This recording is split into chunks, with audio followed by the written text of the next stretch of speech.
दान भावना। श्रीनिवास नाम का एक बालक अपनी दादी के साथ एक नए गांव में रहने आया। वे दोनों गांव के साहूकार के पास पहुंचे। साहूकार अपनी तोंद फुलाए कुर्सी पर बैठा था। दादी और पोते ने साहूकार को प्रणाम किया। दादी ने उससे कहा, मालिक, हम दूसरे गांव से आए हैं, अब यहीं रहना चाहते हैं। आप हमें सिर छिपाने की जगह दे दे, बदले में हम आपके घर के काम कर देंगे। साहूकार ने मन में सोचा, बिना काम के दो मजदूर मिल रहे हैं, इन्हें क्यों छोड़ा जाए। वह मान गया। उसने घर के पिछवाड़े उन्हें रहने की जगह दे दी। दादी ने पूछा, साहूकार जी, इसका किराया क्या लगेगा। साहूकार ने झट से बताया, मेरे घर में 4 भैंसे, 3 बैल और 4 गायें हैं। उन सबको चराना होगा। उनके गोबर को पात कर उपले बनाने होंगे और उपले बेचकर उनके पैसे मुझे देने होंगे। वही उसका किराया होगा। दादी और पोते ने साहूकार की शर्त मान ली। उसी दिन से दादी तो साहूकार के घर का काम करने लगी और पोते ने गांव में ही कोई काम ढूंढ लिया। उनका जीवन चलने लगा। एक दिन की बात है, साहूकार के दरवाजे पर फटेहाल एक भिखारी आ गया।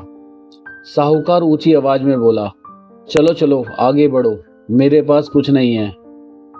वह भिखारी घूमकर पिछवाड़े की ओर आ गया। दादी को उस पर दया आ गई। घर में जो खाना बना हुआ रखा था वह उसने भिखारी को दे दिया। विदा होने से पहले भिखारी दादी की हथेली पर एक दमड़ी रखते हुए बोला, माँ, तुम इससे अपने पोते के लिए मुरमुरे खरीद लेना। दादी ने उस दमड़ी को अपनी संदूक में रख दिया। वह सोच में थी कि आज अपने पोते को क्या खिलाएगी। तभी उसका पोता खेत से आया। वह भूखा था। दादी ने पोते को सारी बात बताई और कहा, संदूक में से दमड़ी लेकर कुछ खरीद ला। जैसे ही पोते ने संदूक खोली, सोने की चमक से सारी झोपड़ी जगमगा उठी। उन्होंने सोना बेचकर सुंदर मकान बनाया, जमीन खरीदी, बैल खरीदे और बड़े किसान बन गए। उनकी समृद्धि देखकर सेठ ने सोचा, काश मैंने उस भिखारी को ना भगाया होता। एक दिन वही भिखारी फिर से उसके द्वार पर आया, जिसे बहुत समय पहले उसने भगा दिया था।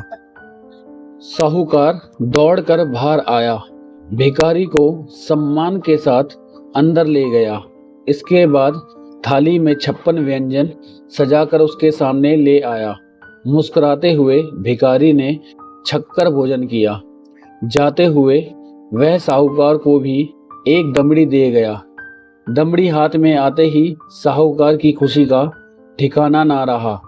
उसने दमड़ी को बड़े जतन से अपनी तिजोरी में रखकर ताला लगा दिया। उस रात उसे नींद नहीं आई। वह बार बार तिजोरी के पास आता और फिर बिस्तर पर लेट जाता। इस तरह पूरी रात घूमते हुए बीती। पो फटते ही साहूकार तिजोरी खोलने आया। सोना मिलने की खुशी में उसने अपनी आंखें बंद कर ली थी। वह सोच रहा था कि उसकी पूरी तिजोरी जगमग कर रही होगी, लेकिन यह क्या हुआ, तो बिल्कुल उल्टा। उसकी तिजोरी में रखा हुआ धन कोयला बन चुका था। साहूकार समझ गया कि यह सब करनी का फल है। दादी ने निस्वार्थ भाव से भिखारी को भोजन कराया था, इसलिए उन्हें वैसा ही फल मिला। उसने लालच में आकर भिखारी को भोजन दिया था, सो ऐसा फल मिला। इसके बाद से साहूकार का व्यवहार हमेशा के लिए बदल गया। दादी और पोते ने उसे अच्छा सबक सिखा दिया।